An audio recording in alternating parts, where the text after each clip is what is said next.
عراق کا کیس ہے وہ ان کا سالہ تھا, اس کی ریاض گجر کے ساتھ دشمنی تھی, مرڈر ہو گیا. ملک صاحب کے کافی روب دھاپ تھا, بڑے تعلقات تھے, بڑے افسران تھے. وہ لوگ اب افسران کی طرف جاتے ہیں, اعلیٰ حکام کی طرف, وزراء کی طرف. یہ پھلوں کی ڈالیاں, یہ امپورٹڈ کپڑے, یہ جوتے, یہ سب. تو ملک صاحب, میرا خیال ہے کہ اگر دیکھا جائے تو یہ سٹائل ملک صاحب کا تھا, ملک واحد کا. انہوں نے افسران کے ایس پی پنجاب اور ہوم سیکرٹری اور ان کے بندوں کو سامان دے کر بھیجا کرتے تھے, اور ساتھ کچھ نقدی بھی کے لے اپنے ملازمین کو عیدی دیے. جب ملازم وہاں پہنچا تو متعلقہ افسر نے ملک صاحب کو فون کیا. اس نے کہا ملک صاحب آیا سی تہاڈا بندہ دے گیا ماشاء اللہ, تو یہ تہاڈا کوئی رشتہ دار ہے یا عزیز ہے؟ بڑا ملک صاحب تھوڑی بھاری اور باروب آواز تھی.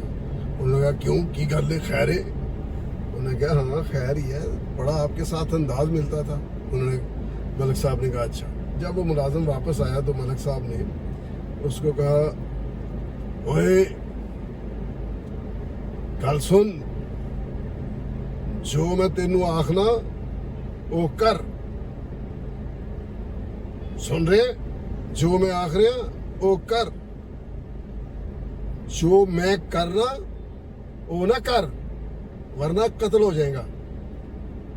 تو ٹرمپ نے بھی اسرائیل کو کہا ہے تو میں آخنا وہ کر, جو میں کہتا ہوں وہ کرو, جو میں کرتا ہوں وہ نہ کرو ورنہ قتل ہو جاؤ گے.